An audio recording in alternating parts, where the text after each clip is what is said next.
You are listening to Marty and the Breaux.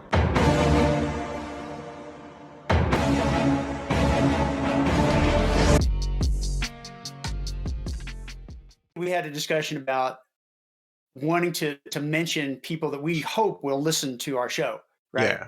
Some Yeah. people from our past, some significant people in our lives. And I thought I would just ask you, can you think of somebody in advance? So if we talk about it on the show, you can name somebody. And then you were like, wait a minute.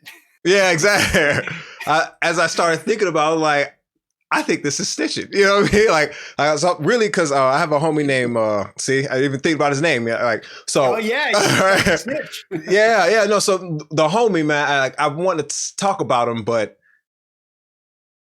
Well, I feel like it, let's think about a teacher that you had, like one of the teachers in your school, in your time in school, that actually was able to value you a little bit, give you the right attention that made a difference for you. Do you have a mhm, teacher like that you could mention? And if you mention her name, you would be snitching on a good teacher that maybe. maybe passed away? Probably, possibly, it context matters is what I'm saying, and, Yeah. and what we're talking about, what's being divulged, like, what I mean is like, yeah, imagine, especially if we're talking about unsavory acts or events in life Some that's happened. controversial, some Exactly. controversy. If I Yeah. dropped if I dropped the name even surrounding these things, let's say they weren't even involved, right? You know what I'm saying? That's, Okay.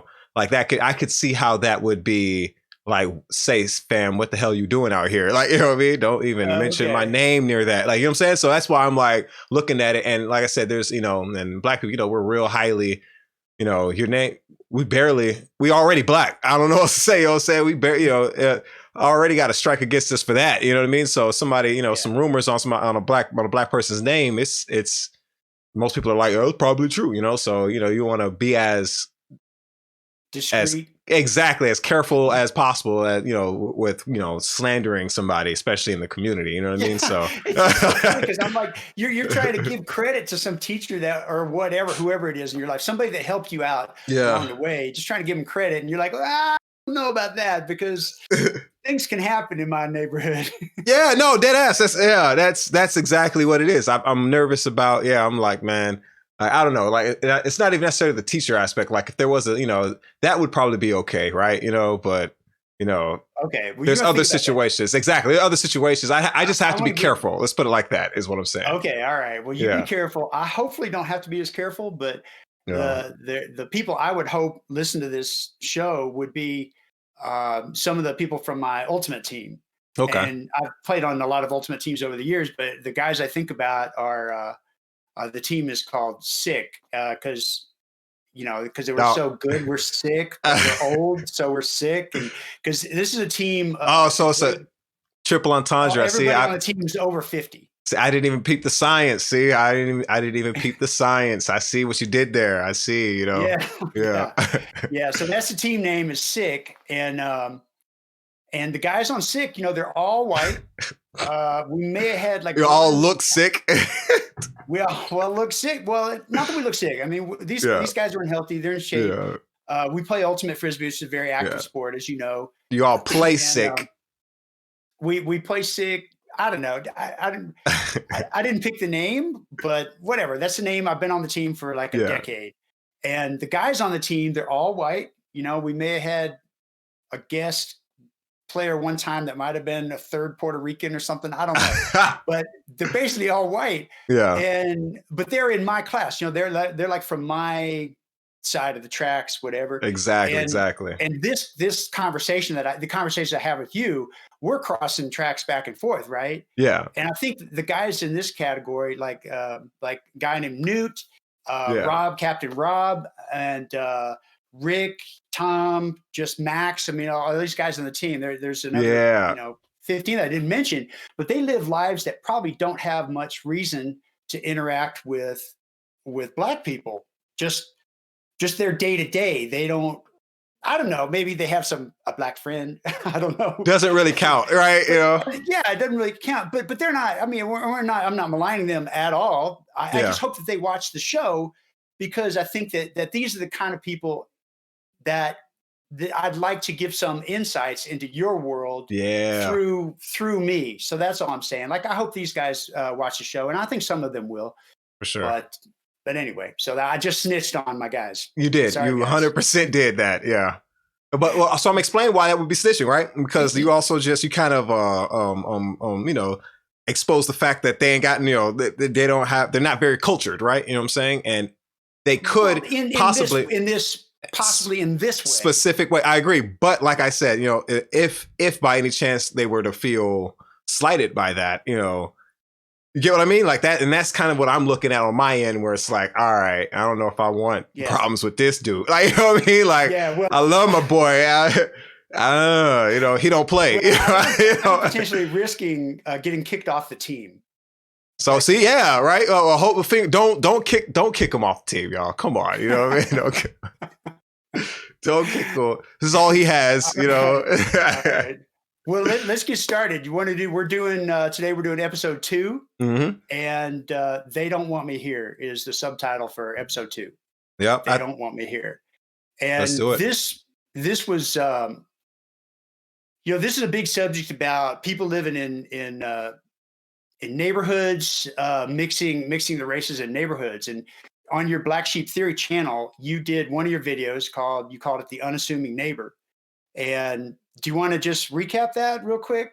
Yeah, man. So The Unassuming Neighbor, I guess I watched a video by the African Diaspora News Channel, which is ran by host Philip Scott. Shout out Phil Scott. He's dope, man. He's from Houston, where I grew up. I don't know him personally, but it's one of those, I know him way better than he knows me type thing, right? We never talked ever. I watched him on YouTube. You know what I mean? I've in Houston, I've actually ran across him before too, right? But I'm not the guys, but yo, Phil, it wasn't really. I didn't want to run up on him like that. It just wasn't, But so I watching that channel. There was this story that came up about there was a Black family who had moved into a white neighborhood, and just so happened in this white neighborhood, a man had came in, and if I'm not mistaken, he threatened the grandmother, or I think it was he threw a barbell through the front window. That's what it was. He threw a barbell through the front window, broke it, crashed it down. Then he had a shotgun or something like that. Yeah, and he threatened them with the shotgun. Yeah. So it was a really, really ridiculous, and this was in 2019, right? This was 2019 that this happened, like mid 2019, and when I saw the story, it instantly disgusted me, and it hit real close to home, being a young Black man myself. You know what I mean? They had threatened the young man, telling him and his family, "We don't want you here," and instantly in this reporting that they were doing, I noticed that they had interviewed the neighbor lady, to ask her what happened. And there was just red flags everywhere with this white woman. And it just hit me so hard. I was like, see, this lady here is the real problem. This is the problem. Nobody ever wants to acknowledge, or everybody acts like this isn't the real problem here. Well, I'm going to call this out. And that's kind of where the crux of The Unassuming Neighbor came in. Yeah. And I also like to argue that was Karen. I dropped a Karen video before Karens became a thing, right? It was right before the whole, Floyd incident and stuff. And it's very indicative of that Karen behavior, right? But it's really subtle. I mean, super subtle. Yeah. It's nuanced, very nuanced. Yeah. She's not chasing anybody around. Yeah. Well, the thing, when I watched the video, and I thought it was one of your better videos, we'll put that on the Dope Shit page. Definitely. MartyandtheBro.com. MartyandtheBro.com. We've got a Dope Shit page where every week we drop 3 different videos from Marty's collection. And if we put them there, we really hope you see them, because that's good content. There's a lot of good content on YouTube, and we want to curate it for you and present you with some of the best stuff. So, but the thing that, when I watched it, the thing that really stood out to me was when you said, if it had just been the 62-year-old grandmother moving into the neighborhood, there wouldn't have been problems. But it was that 17-year-old grandson that created this element in the neighbor's mind, that got their racism really perked up. Yeah. Perked up. Exactly. Enough to throw a barbell through the window and come in with a gun. And I don't know exactly what he said. The guy got arrested. I don't know, this was 2019 and we haven't followed up on that, but exactly. I don't know the rest of the story. I'd be curious to see how long he was in jail or not in jail. Yeah. But anyway, but that was the thing where you're like, and you said I can relate to that because I was a 17-year-old kid, and I know that there's this direct, indirect pressure coming from the environment that says we don't want you here. Yeah, for sure. Yeah, they didn't want their boy there, and that's really one of the things I noticed. Like we well, like you said, we'll put the video up, and you can go through it, and I kind of break down, point by point, her mannerisms and the way she was behaving towards the interview, the news station, and where they messed up too, in my opinion, right? But Yeah, for sure. And the broader point, what I noticed was, in my honest opinion, like if you notice, long story short, what really struck me about the whole incident was this news station came in and interviewed this lady, and she gave a very ambiguous, like it was kind of like she was talking about, oh, these people came in and were a problem, but she didn't specify who came in and who was a problem. You know what I mean? It was a lot of room left for interpretation in her explanation of who was the problem, who started the problems, who was the issue, and a lot of attention paid to a young black kid who kind of was just the extra, really, like he's the victim. And there was a lot more attention paid to his part of the story than I felt was deserved, because he didn't inflict any violence, right? And that was what really, perked my ears up big time, right? And like I think another big key element to me was she was talking about what the young boy had posted on Facebook. Now that was like red flag, or the biggest red flag for me. I was like, okay, so you're telling me this white woman saw what a neighbor, a lady who not related, not friends with this young black kid, you know what I mean? Like with his circle of friends, somehow saw what this young black man posted on Facebook. She is keyed in on this story. She's keyed in on this kid. You know what I'm saying? Like she's watching, you know what I mean? They're watching. There's no other, how do you do that? You know what I mean? How do you figure that out? Right. She when they moved in, she wanted to know his name, the family's name. They figured they researched this kid, and they didn't want, and that's my opinion, right? I don't have proof of that, but and judging by there's something more going on. Yeah, there's definitely they had a lot more information than I was just like, and listening to the story, I was just like, wait, whoa, this is getting wild. And I grew up like that. I grew up, and this is pertains to in Houston. There's a big I think I've explained this before. When it came to desegregating the school system, that didn't really take place, especially in Southern America, till the 1980s, right? And in fact, the federal government the first place forced to desegregate schools was Houston, the federal government in the 80s, right? It was the laws had been changed. I think it was in the 60s with the civil rights movement. The laws had been changed back then, but there was no mandate. They just changed the laws, and everything just kept being the way it was, right? And then they finally went in, was actually like, okay, look, y'all have to actually desegregate. Orders and stuff. Exactly. That didn't come until the 80s, right? You know what I mean? And the first place that was forced, and that's when, just for the record, that's when I was in school. Really? I graduated in 83. So I graduated in 83. So we're talking early 80s. So, and I went to a mostly white school, definitely mostly white high school, Robert E. Lee, in Houston, because both Marty and I grew up in Houston. Didn't know each other at that time. Obviously, grew up in different eras. Exactly. Yeah, well, you're talking about the 80s, though. That's me. I'm an 80s kid.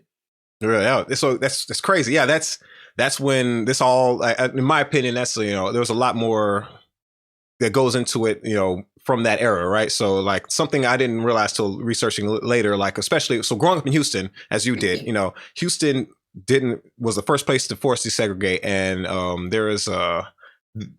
they didn't want to. Long story short, white people did not want to desegregate. You know what I mean? They were not happy about it. HISD wasn't happy about it. No, Spring ISD, none of the school districts and other white people wanted this to happen at all, right? You know what I mean? They were fighting it big time. The schools, the superintendents, and there's video documented on YouTube you can watch, right? There's actually a specific ABC 13.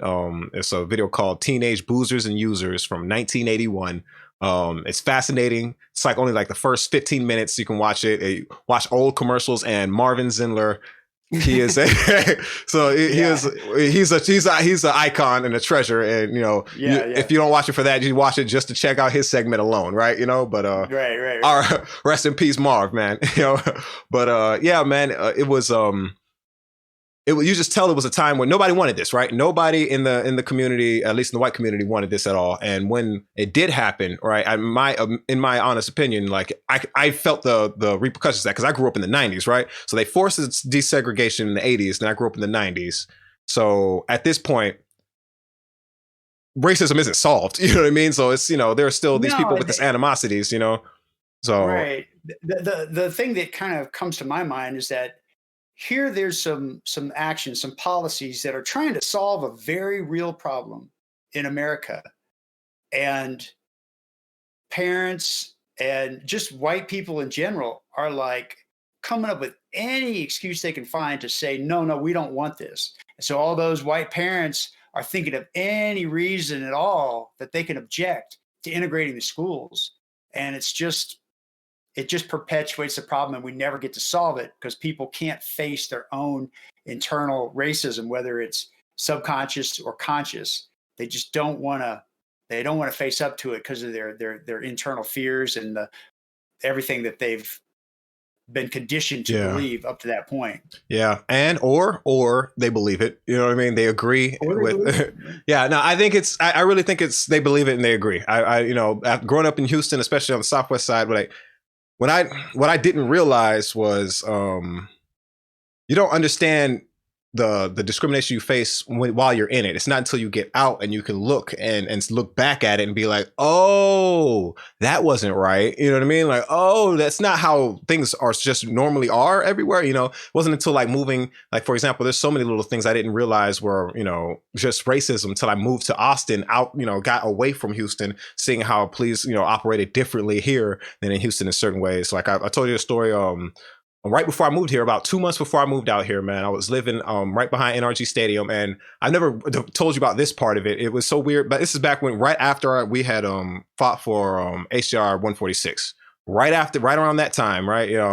And for reference, HJR 146 was just trying to get money out of politics, right? So right around that time, we had I was living in these apartment complexes right behind that stadium, and it was not the best of neighborhoods, I guess you could say. It was just, predominantly black neighborhood, and there's a lot of police. It was a very heavy.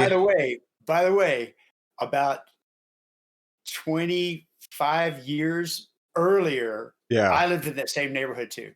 Really? Probably, it could have been the same street, but it was 25 years prior, a generation and a half prior. That's crazy. I lived right there too. I had an apartment. I had a roommate. In fact, a black roommate. I had a black roommate, and I lived on that street. But he was a guy that I worked with at Farrell's Ice Cream Parlor in the Galleria. I don't know if you're old enough to remember Farrell's Ice Cream Parlor, but it was right on the same floor. It's the same floor as the ice rink. Okay. And it was Farrell's Ice Cream Parlor. His name was Norman Pfeiffer.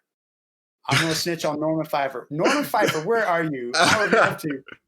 I would love for Norman Pfeiffer to watch this show. You remember his last name? That's crazy. Yeah, Pfeiffer. I think it was Norman Pfeiffer, for sure. Yeah, but he and I were roommates because we were both needed a place to stay, and we got an apartment there, and probably for only maybe 6 months or less than a year, probably.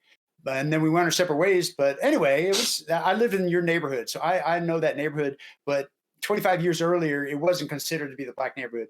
I guess maybe I had a black roommate, but I don't know. It just wasn't an issue in my mind. That's crazy. But yeah, no, it's definitely I'm weird like that. They're called, man, there's a Papados across the freeway right there, right?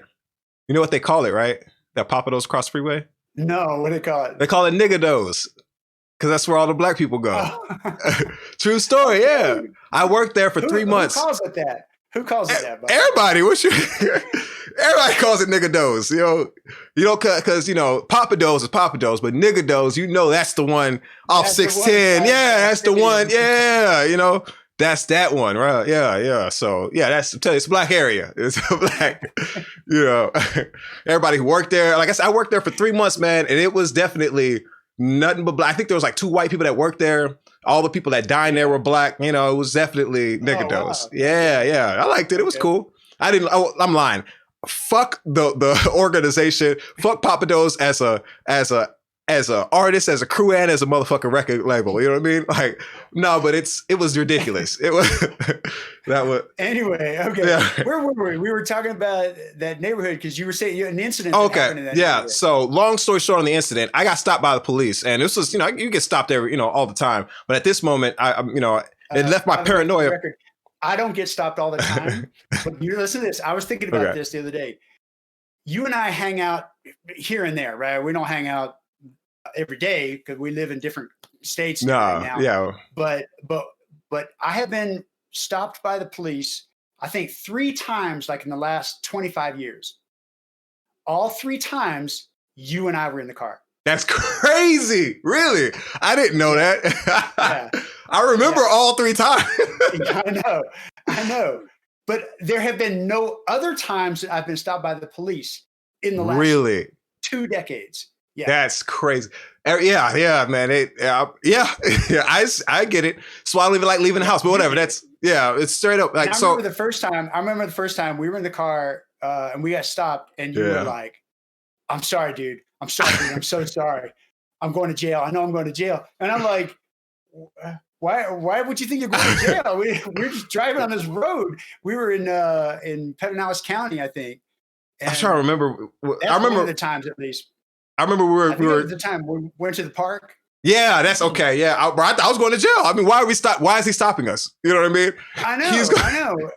I was like, I'm going to jail. Anyway, I know, but what was interesting about it was your reaction versus my reaction. Yeah. Your reaction was informed by your experience. Yeah. My reaction to the cop stopping me was informed by my experience, and I was like, okay, let's see what he's going to say. And you're like, I'm sorry, dude.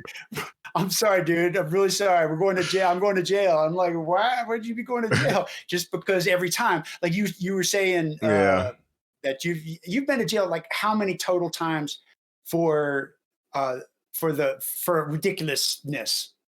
I'm not trying to be like, too many times to count, but it's hard to remember. Like I told you, I've been arrested for sure 4 times on that moped here in Austin, right?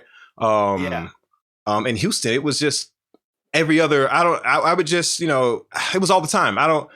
Definitely double digits, like 16 maybe, being, trying to be honest, just, picked up and overnight 3-day stay, because, I'm not supposed to be driving or something, like I'm trying to get, to and from work, just always something, what I'm saying? There's always something. And like, that's what happened. It's literally like, getting back to the story real quick. Get back to the story here. So you got stopped by the cops in your neighborhood. I get stopped. Yeah. I get stopped by the cops. This in the manner in which they stopped me. Right. So I'm walking down the street. Walking down the street. Cause remember, I can't not driving, walking down the street, walking to the corner store and just get some cigars. You know what I'm saying? They stopped me. Matter of fact, they should have stopped me earlier. They would have caught me with some weed or something on me, just so happened. They had been a little sooner out. They would have got me. Right. But, I'm walking to go get some cigars. I was like, all right, I ran out of cigars. I was thinking about get some beers too. Right. So I was walking to the corner store and they just roll up on me. They kind of pull up, when they stop, they pull up on the sidewalk, right, and stop me, stop me from keep walking, right, and then they jump out and they hands up, freeze right there. So I stop and I put my hands up and they put your hands on the hood. Now this was a little more aggressive than I'm normally used to, but not more aggressive than than that's happened. Does that make sense? So, So like they stopped me. I've been stopped like this before by HPD, but it's been a while. Let's put it like that. So I'm like, in my head, I'm thinking like, okay, maybe something happened around here or something. And they, somebody pulled some, robbery or something around here. Okay, bet, fine. So I get up there, hands on, they start patting me down, right? They pat me down. They're not telling me anything. And mind you, I'm not one of those like, why are you stopping me? What is this for? What is this? I'm not even saying nothing. I'm just there. I had headphones in, you know what I mean? The headphones, they knocked headphones out by this point. I'm not saying anything to them because I don't know. You don't say the best thing to do is shut the hell up. You know what I mean? Because they have all power in that situation. I'm just trying to make it right. You know what I'm saying? Cussing them out is just gonna get me beat up. 2 cops? Are they both white? Yeah. So there's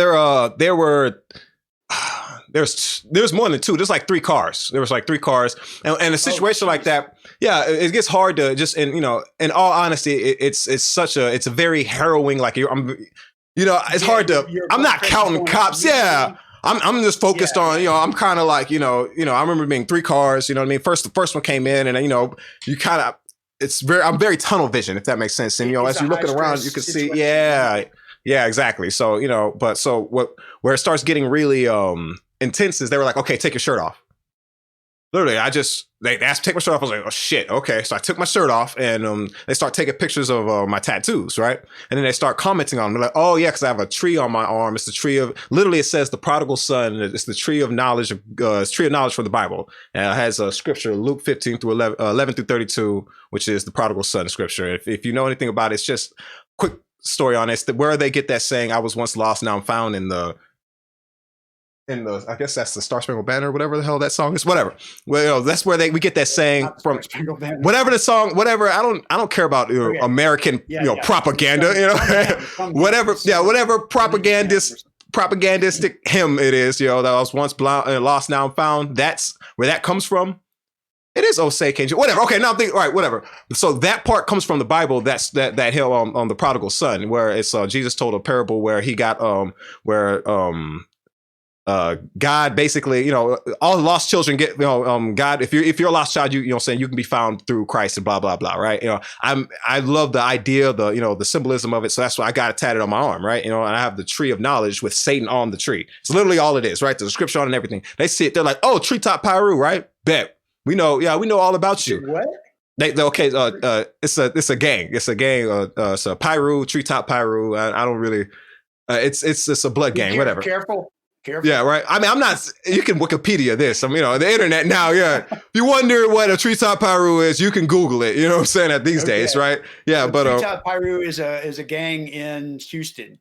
No, more than just Houston. Yeah, but it's a gang. Okay. Yeah, network. Okay. Yeah, big gang, right? You know what I mean? And they're like, yeah, we know exactly who you are. We know all about you. Mind you, even when I did bang, it was, say I was on the blue side, son. So I'm just listening to him spew his bullshit. Like, and I'm just like, this motherfucker, you know what I mean? Like, I'm listening to him. I'm not saying nothing because I'm like, all right, bro. Like that's all I think that's what I said. I'm just I just want to go to the store. I'm trying to get high. Like, what I'm saying? Today, they hit me up and, I'm dealing with all this shit. They ask me questions. They're like, you have anything on you? Matter of fact, it caught me coming back from the store. I had cigars on me. So they were like, where's the weed? Where's this? Where's that? I was just like, I don't have nothing, bro. I was like, why you have these cigars? Like, I smoke cigars. They're like, you just smoke cigars. I cut them open now. Yeah, no, I'm smoking just like that. A router. Yeah, exactly. Exactly, right. You know what I mean? It's so, but those real quick. I had asked Marty to help me return a router at a house that I sold, and he was like, "All right, I just want you to get the router, take it to FedEx. Is it get the router, take it to FedEx because I'm in a different state these days." And he was like, "I don't know, man. That could be trouble." I was like, "Why would that be trouble? If I get stopped, they would be like, where are you going?" Right? I'm going to FedEx with this router. Oh, you say you got a router? So that's been a little inside joke. Anyway, so you got some cigars with you. In this case, it's not a router, but they're like cigars, huh? Exactly. Yeah, I'm like, I'm gonna smoke them. That's why I bought them. So it's not illegal. They sell them at the store. You know what I'm saying? So they're literally, just harassing me and stuff. And that was actually the moment for me where I was just, I can't do this anymore in Houston. It was just like, because like I said, they just ran down on me, and it got me real paranoid. Because remember, at this time, this is when I was going to Boris. Starting to spiral. I was, I had just gotten, I had been going to Boris Miles' office every other day. I started getting a little paranoid about, I was like, why would they stop me like this randomly like that? And remember, we just tried to fight for, try to get money out of politics. So I was, you know what I'm saying? I'm like, and Boris Miles, for anybody, he was the representative of that district. And so, of Marty's district. He was He still is the representative, state representative at the state capitol in Texas, not the national capital. He's a state representative, Boris Miles. And Marty was going into his office and talking to him about this bill. And so you're thinking he sent his people? I don't know. I'm paranoid, right? I'm like, this is all around the same time. You know what I'm saying? So I'm just like, I'm freaking out. I'm like, I can't do this Houston shit anymore. The police keep harassing me.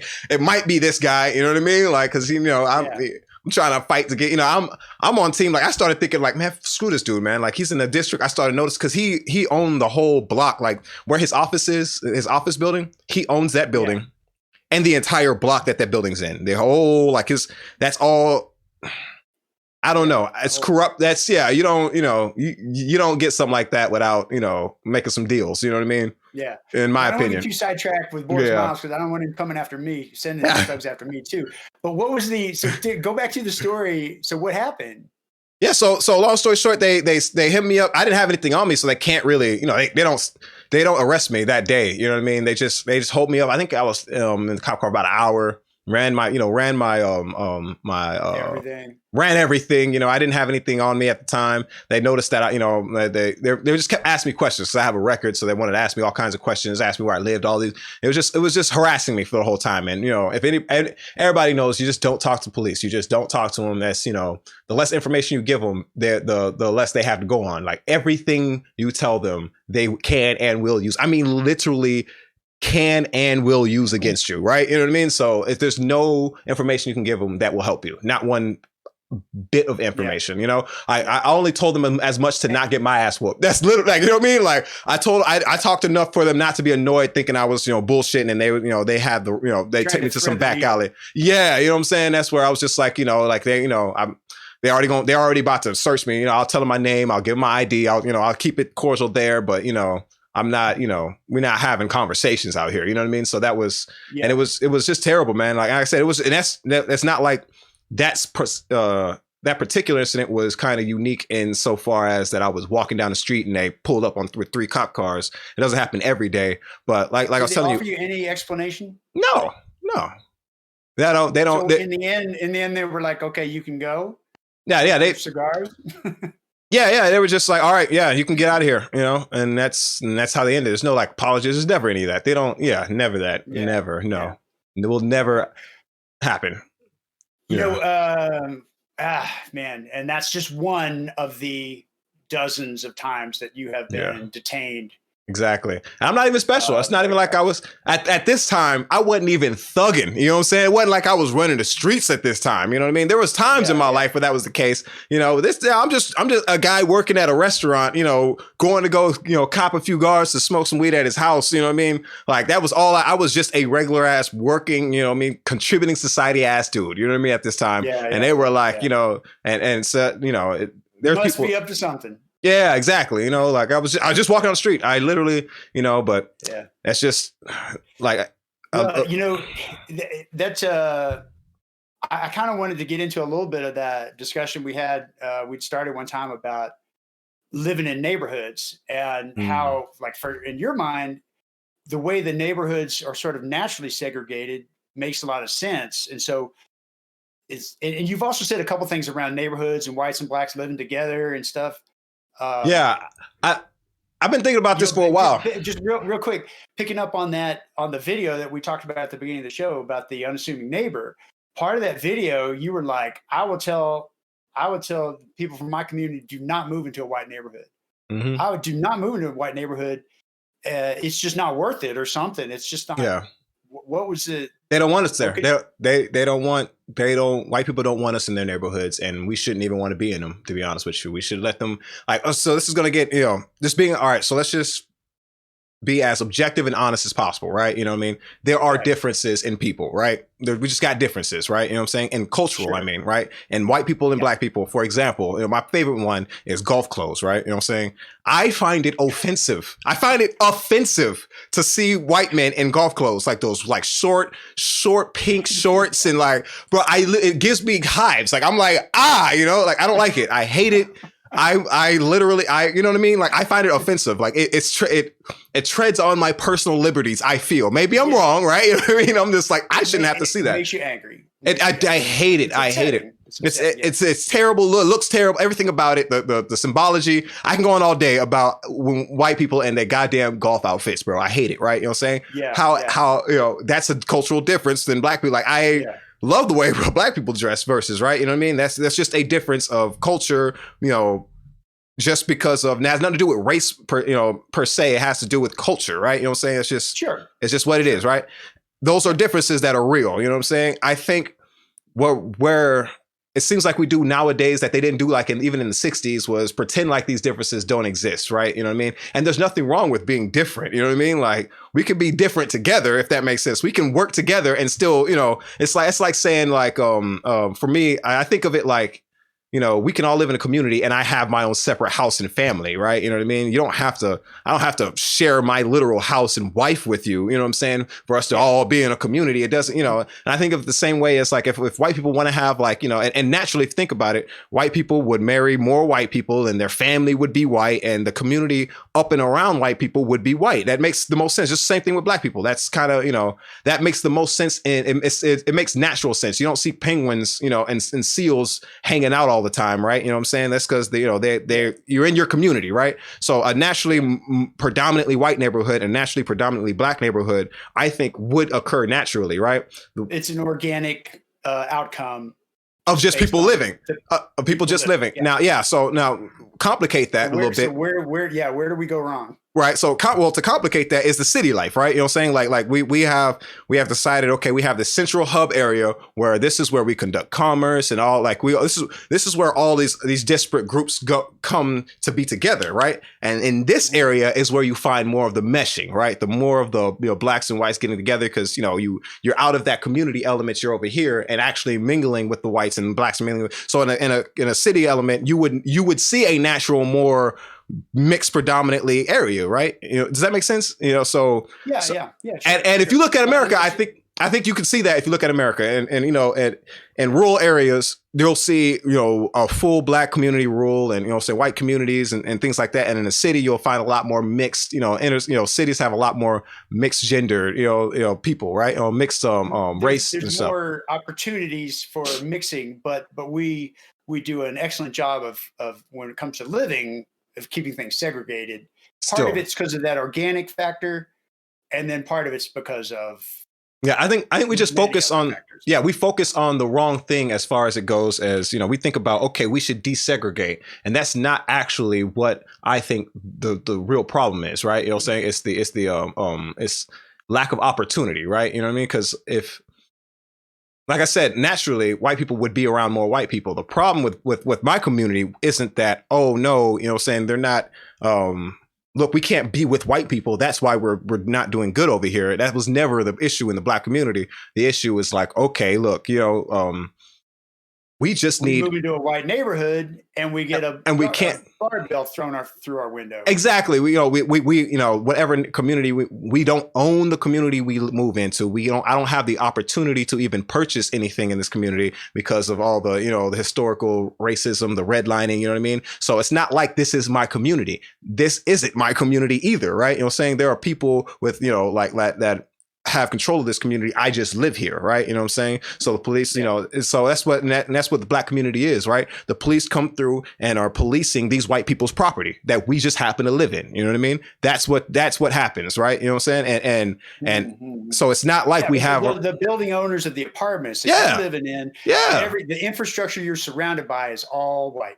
It's all white, and that's where the problem comes in, right? It's the lack of the lack of actual community ownership by black people. Because if that was the case, right, you would just naturally see a black community, kind of like we would say Tulsa, Oklahoma, with Black Wall Street when they were doing really successful in their own little side, right? Just black people chilling over there being black people. You know what I mean? I think.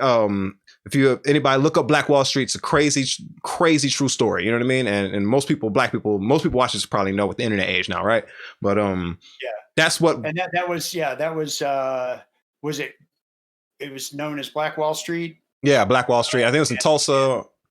Tulsa Massacre. It was early 1900s or something. I forget the year, but I can't remember either.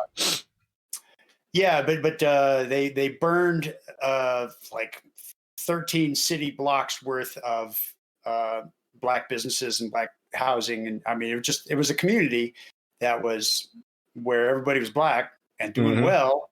And the whites would set the houses on fire and then shoot the occupants as they exited the burning houses. And hundreds of black citizens were killed during the Tulsa Massacre. And that was one of several massacres that almost of that scale that have taken place in U.S. history. Yeah, that a lot of people don't know a lot about. Exactly. Yeah, man. Like in here in Texas, Baytown, there was the same similar incident happened in Baytown area back in the day. Like, yeah, it's a lot of places that black people started to build up their own. White people were like, nah, fuck that, y'all can't have your own, and came and took it. You know what I mean? Like the land, everything, right? And that's where really the problem is. Like I said, we need to and you're saying white people can't handle it. Yeah, exactly. Can't handle it at all. You know what I mean? And but really, like I said, really what it is just it's a I think we all know it's a fear. Like I was thinking about it today earlier. Actually, I think truly when you think about it, I watch a lot of politics and stuff, and I think we tell ourselves these lies about racists and white people and thinking like we like white supremacy, right? I think we lie to ourselves about what is taught in white supremacy, right?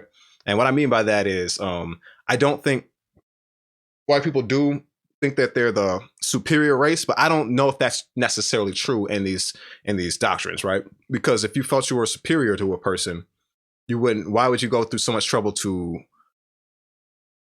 put them down, right? You know what I mean? Like I only so for example, like if I had somebody I've been in a lot of fights. When I'm in a fight with somebody I know I can beat up, I'm not preparing. I'm kind of just going to laugh at him. You know what I mean? Like, I'm not worried about it. You know what I mean? I'm like, this dude here, I'm going to whoop his ass, whatever. You know what I mean? I'm not going to, I'm going to laugh at him, be like, all right, bro, whatever, But somebody I'm worried about, I'm going to conspire. I might get some help. I'm going to be like, yeah, this dude here, man, you know what I'm saying? I might, get a shank, shoot him. I don't, you know what I mean? Like, if there's somebody I'm worried about, then there's going to be a lot more, nefarious means being done, right? Yeah, so thought to it, yeah. Exactly. So when you look at white supremacy, they put a lot of thought into subjugating black people in general, right? And I truly believe that is because that there is, we tell ourselves this lie that white people think that they're, the supremacists believe that they're, better than us and this, that, and the other. I don't think that's necessarily true.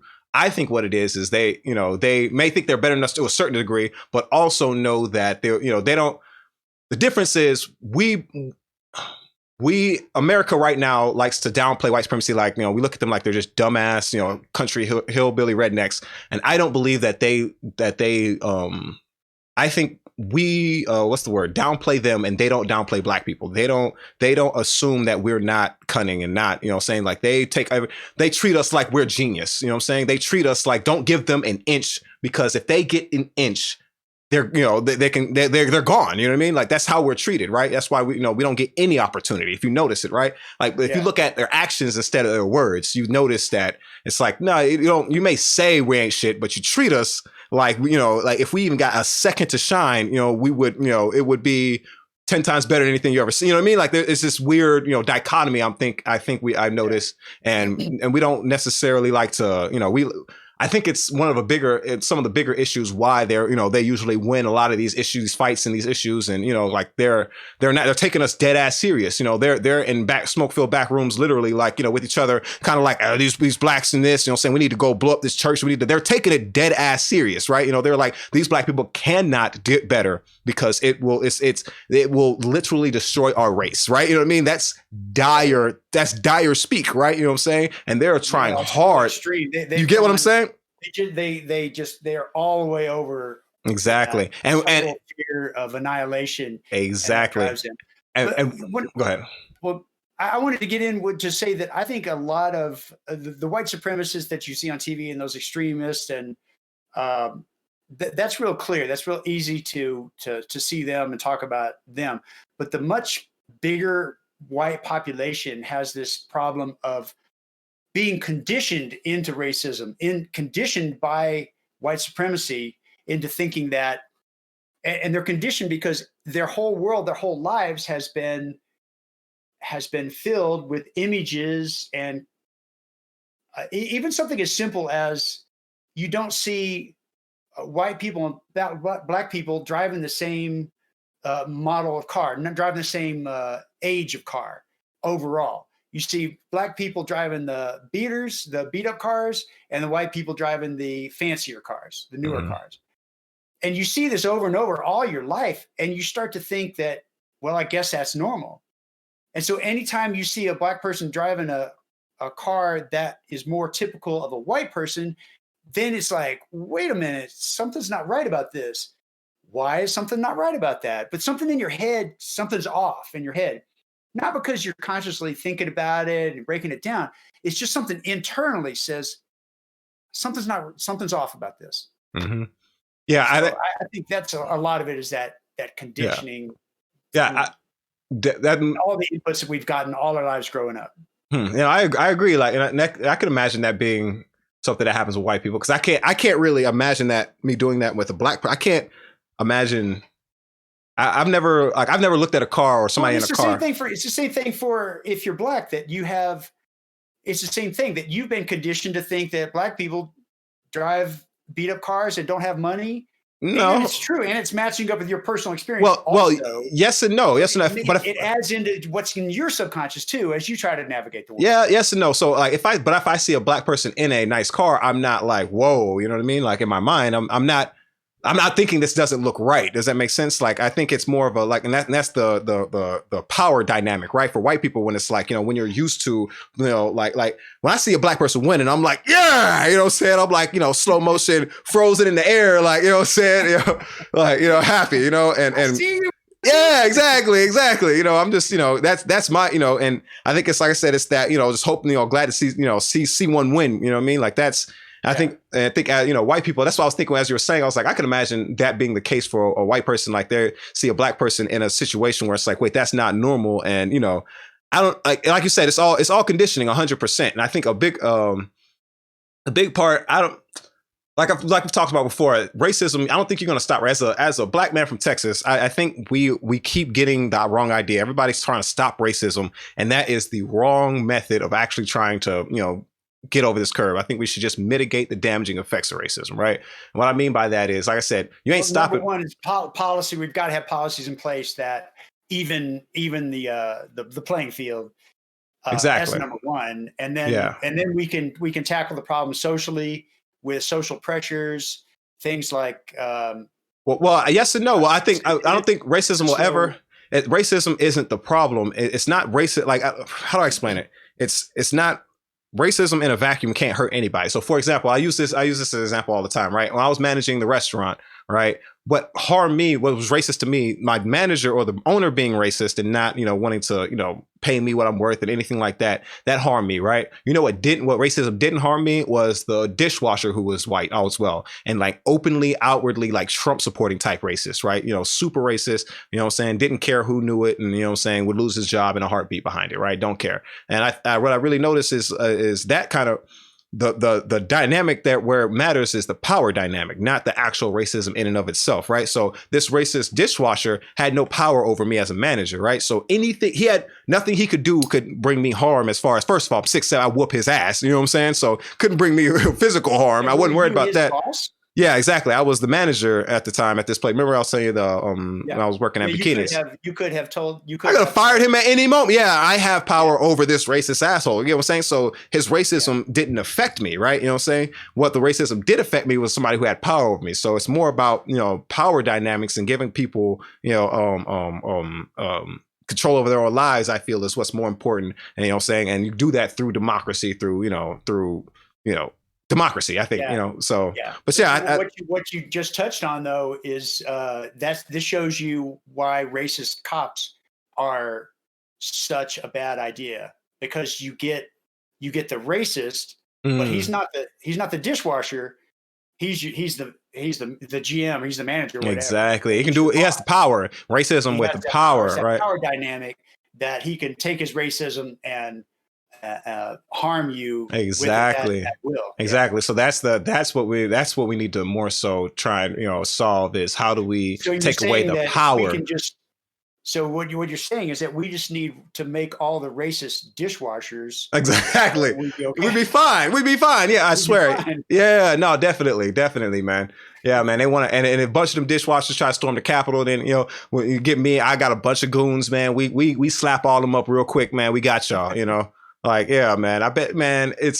I think that's really the problem more so than most people understand. Like I said, like, being black, I have worked side by side with racists before. And, somebody, and what I mean by racist, like, I'm from the South, man. There is, and I think that's what I mean. And also, like, I hate that, the left right now, liberal left, they try to, represent, they call us people of color, which is like we want all to be lumped in together. Like that's, respectful or something. You know what I mean? Like, it's just little things like that. Just like these weirdo. And it's what's funny is I can relate more to some racists from Texas than I can from the left, saying that like quote unquote, like the liberals. What I mean by that is, I relate to them saying, "Oh, these elitists, these coastal elitists," and I'm like, hell yeah, these coastal elitists, right? You know what I mean? I'm with you, brother.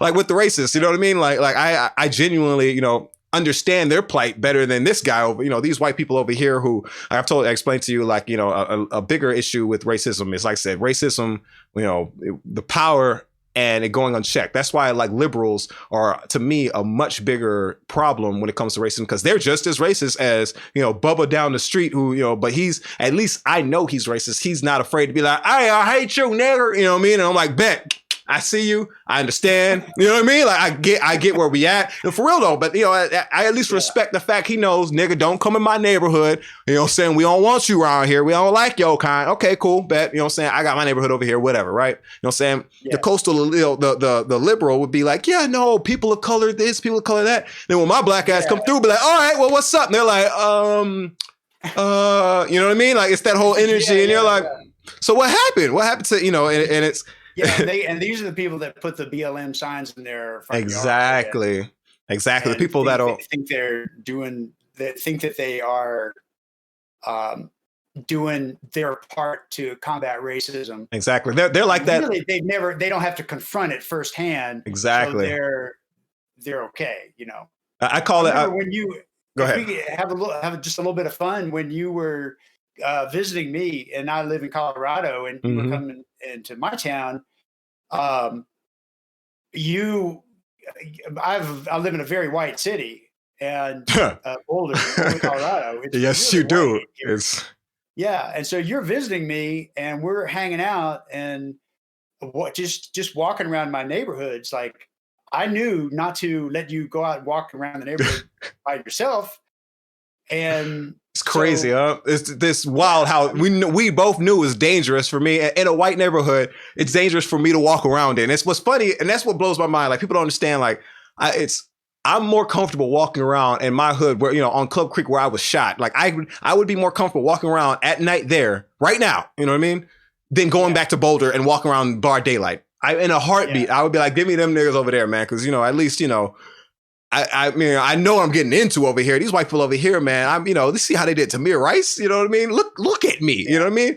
Right. They go drop a nuke on my ass. I thought to myself, because we had when you were here, the moon was really bright, really nice nights when you were visiting. Yeah. And I was thinking, well, maybe Marty could go take a walk by himself, like really late when nobody's around, like at 11 p.m. or something like that. Maybe he can go for a walk around the lake or something. You're like, oh, hell no. What are you trying to do? Right. And I was like, okay, yeah, you're right. Yeah. Basically, no time when you could safely walk around Boulder, Colorado neighborhood just because you were here visiting me, and I'm not sad. They don't want me in that neighborhood. They don't want me there. People, you walk around this neighborhood, that's where you see the Black Lives Matter and all the signs out. And they would have called the police on me in a heartbeat. They would have been watching me out the window. You know what I mean? Like, they don't, like I was telling you, they don't want me there. You know what I mean? They like to, they want to, I'm like like a person in a zoo. They want to watch TV and see what's going on, like, and have something to talk over brunch. Did you see today that they did this to that young black man? Just how the police do black people in this country is so terrible. You know what I mean? And then they see that, they see that homeless guy loitering out front, and they're like, oh, can somebody get him out the fucking way? You know what I mean? Like, that's the energy of the country. That's, and that, like I said, that for me, that's like, I don't know, that's a lot bigger than, like, I think everything we focus on now is all bullshit. It's all full of shit. And black people know it. That's why, we don't really take most of this shit serious. You know what I mean? Like, it's been, it's been full of shit for a while. Like I told you, focusing on racism, we ain't finna stop racism. Racism's gonna be here a long, long time. And I think, okay, it is what it is, right? What the goal should be is mitigating the damaging effects of racism, mitigating, like I said, the power. Exactly. Equalizing the power, democratizing the power across all people. So exactly. That you can, yeah. It's the same thing, like we're saying for sexism too, though, right? So, like, so for example, if if there was a manager, let's say if there was let's say there was a bunch of men and women and everybody working at this place, and their manager was a sexist, racist asshole. All the employees knew it, you know what I mean? But they could band together and vote for, and vote this person out of their position. You know what I mean? They would do that and elect somebody that that they feel is like, okay, and then if you go one step further and everybody has ownership of that company, then they would actually try harder to make sure things are ran right and blah blah. It's there's just equalize the power, and there are solutions that are very, very realistic and practical, but like I said, they like to get us with the whole trying to change people's thought process and patterns. That's ridiculous. You know what I mean? It's like you're not going to do that. You know what I'm saying? Like, it's kind of like nobody's like, and you could tell that they're all full of shit by the way we handle all other aspects of life, right? You know what I mean? Like if you look at, for example, one of my favorite examples is like if your kid was like on drugs or something, you know what I mean? Like, let's say if you had a daughter or son or something, and they were on heavy drugs, you know what I mean? You wouldn't be like, I understand. So, I'm sorry, I'm back up. So when it comes to politics and politicians, we always give them this wide berth of benefit of the doubt. Like, they tried this and they tried that. It's hard to do this. It's hard to get this passed in Senate. It's hard to get this kind of reform. And it's like, but when it comes to my people, group of people, like, people who, I have 1,000 excuses I can use too why I need to sell this crack. You know what I'm saying? Why I need to, you know what I mean? Like, they won't hire me. I'm black. You know what I mean? I have this felony. There's all these, I have all these genuinely valid excuses that are like no obstacle, exactly, but still, though, even knowing that if I told you right now, Gary, like I have to sell this crack because of all these reasons, would you still say I understand that, but there's got to be another, right? But every time this guy, you have to, I understand it's all you have, but come on, right? But in every other situation in life, right? So when it comes to these white people, when it comes to politics, you know what I'm saying? There's never that, I get it, it's hard, but fuck that. You know what I mean? You have to do this, you know what I mean? But only with my people. It's only with me. You do not have to vote for this bill that's I supported understand. by these corporations. I understand it's hard. I understand. But, you know what I mean? That's it. Nobody gives, it's only with my group of people, only with black people do we have that, that hard, like, no, man, you have to, I don't care if it takes you being homeless, living out your car. You can't sell drugs. You have to go get this 9-to-5 job, even though you'll never get, promoted. You have to work there. You have to take care of your kids. You have to do this, all these have tos. And then when we're like, well, okay, cool. Can we get some assistance here, and here? It's like, we want to, but man, it's gonna be hard. Man, it's gonna be hard, man. But you definitely need to stop doing what you're doing, though. You know what I mean? It's just like, and I'm looking at it like, nah. My G, sell that crack, son. You know what I'm saying? Do whatever you need to do. You know what I mean? Because they don't care about you. And that's how So one of my favorite expressions is don't judge a person's actions until you know their options. Yeah. And because that's what we do all the time. The context I remember hearing that was this guy that had he was in trouble with a payday lender, that he was way behind and they were all this interest and pay, and so people said, well, you shouldn't have done that, or you should have paid it off or whatever. And he was saying, that's what he said, don't judge my actions until you know my options. I didn't have any options. And that's the same thing. You're talking about the people from your community that do unlawful things against the law to make money.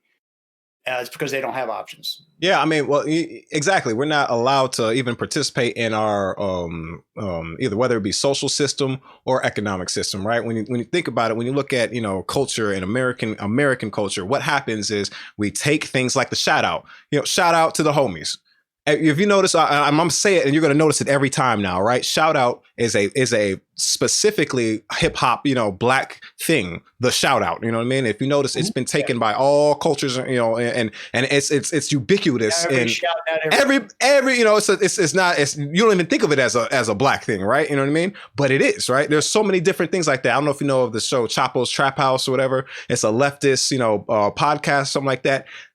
Trap House, Chapo, you know what I mean? Like, that's Black, if you ever, we came up with the term trap house, right? We selling drugs in a trap, right? That's, the trap, that's all Black slang. What is a trap house? Trap Fine for me. Trap house is just where you sell crack and drugs out of. It's the place you don't live. I'm sorry, go ahead. Middle-aged white man in America. I don't know what a trap house is. So all right, well, it's down for me. What's a trap house again? That's the that's the spot you actually sell the drugs out of, so that way you keep it separate from where you live, right? You trap out the trap, okay. Right? You sell drugs out the trap and then you go home. You know what I'm saying? But sometimes home is the trap, actually. Yeah, exactly. Street office. Yeah, exactly. There's some rules to this shit, right? You know what I'm saying? There's levels to it. Yeah, man. But man, that's go ahead. Well, I think I just give you a little heads up. I think we should wrap up pretty soon. We're about at an hour right now. I don't want to stop where you were going, but I wanted to bring up the Candy Lady. Candy Lady. Oh yeah, well, Candy Ladies in general, or yeah, in general, just that it's a thing that talking about the differences between neighborhoods, yeah. White neighborhoods, Black neighborhoods, and you mentioned one time about the Candy Lady. You're like, all the apartments they have a Candy Lady, and I'm like, what's a Candy Lady? And yeah, you said it's that one lady that lives in the apartment. Yeah, that keeps candies and like sweets and stuff like that, and the kids will come by with a little bit of change. They'll knock on the door, and like a little convenience store. She's a corner store in the neighborhood. No, it's like dead ass. She'll sell cigars, sometimes single cigarettes. You know what I mean? Like depending on the Candy Lady, depending on what she chooses. How they choose to set their whatever they choose. It's their own stuff, right? And I was the more I learn about actual, because we have some projects in the works here, people. You know what I mean? But the more I've been learning about markets and economics in general, the more it makes sense that there's all these I've told you before, I didn't walk to my first restaurant till I was 18, right? You know what I mean? Like, and if I did, I was too goddamn young to remember it, right? You know what I mean? So, I the first time I ever sat down and ordered a meal off a menu was, I was 18, right? So, you got to think about I'm not the only person, at all in that situation. There are a bunch of kids and people who don't, it's like, hey, you can run around the apartments, these areas, but as a Black kid, in the Southwest, you don't cross the street into their side. You know what I'm saying? You don't go over there because somebody will call police on you or something, right? You can move around here. You can jump on the metro, even come over here. There's certain areas you can kind of just fuck around in, certain neighborhoods, certain apartment complexes you can actually be in and not be harassed, and just be able to just kind of do whatever, right? And did you like go to your mom and be like, hey, can I have 50 cents? I'm gonna go to the Candy Lady. Exactly. That's what would happen, and think about it. It's a like I was telling you, because of us not being able to fully participate in our social or societal system, our market, these people, this family, the Candy Lady is probably some lady who, if possible, would be able to actually open up her own convenience store, but because the broader society she's Black, she doesn't, she may not, speak like white people, so they're like, nah, you can't do that. So there's this whole market that's just kind of underground, right? And it's the same thing with the drug industry, this underground market, and there's ladies, trapping out the bando, you know what I mean? Well, she's selling candy out her house, making a killing, you know what I mean? And it's in every Black community, I think there's a Candy Lady. At least everyone I've ever been to in Houston is a Candy Lady. Just to take it full circle to your experience going buying cigars at the convenience store and getting stopped by the cops, you see that was your problem. You should have gone to the Candy Lady for those cigars. Yeah. Now the Candy Lady, they do try to crack down on Candy Lady because, white people, y'all got to have y'all fingers in everything. So it's not legal to be a Candy Lady, because I got to pay the state and shit. So they'll, they try to, they watch for shit like that. Just as hard as they crack down on drug dealers, they crack down on Candy Lady. Dead ass, man. Go run in the Candy Lady house. Yeah, I'm not joking. Yeah, man. All of it, man. And like I said, it's crazy, huh? Yeah. Yeah, it's pretty heartbreaking. So, well, listen, you want to wrap up? Yeah, let's do it, man. Let's do it. All right. Well, appreciated the conversation as always. And always. Want to thank everybody, those 6 or 7 people that might listen. Really appreciate you guys. You should go to martyandthebro.com and you see the dope shit page for sure. There's also we run Marty and the Bro as a co-op, and there's a join page, information about that. We'd love to get some people to join the Marty and the Bro co-op that supports what we do here on the show itself. So check that out, martyandthebro.com. And any final thoughts there, Marty? No, man, it's hot. All these lights. I got like 19 lights. It feel like y'all. Tony, I'm gonna slowly start taking clothes off as we record. You know, being here by the end of the podcast, be butt naked. Yeah, well, you only do that if you're gonna show us that tattoo with the tree. Yeah, man. So, one day maybe, man.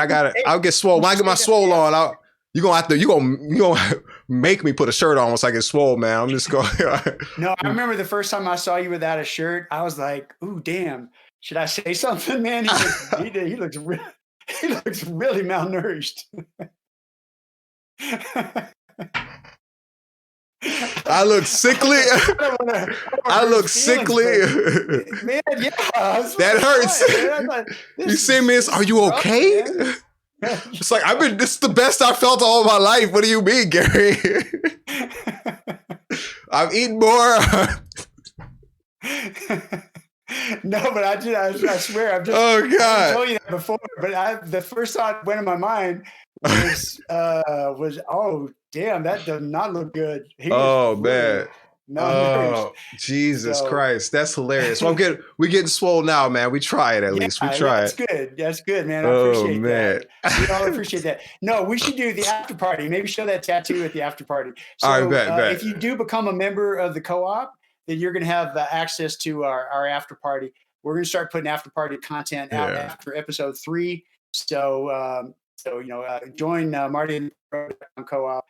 And any amount above 0 is the cost. So that's nice. And I guess we will sign off. And Marty, I'll see you next time. Always a pleasure, brother. Appreciate it, brother. Much love. Yeah, much love to you too, man. Yo, you like what you just saw? Make sure you like, share, subscribe so the algorithms can algorithm or whatever sorcery they do. Follow us on our socials. Links all down in the description. And let's keep rocking.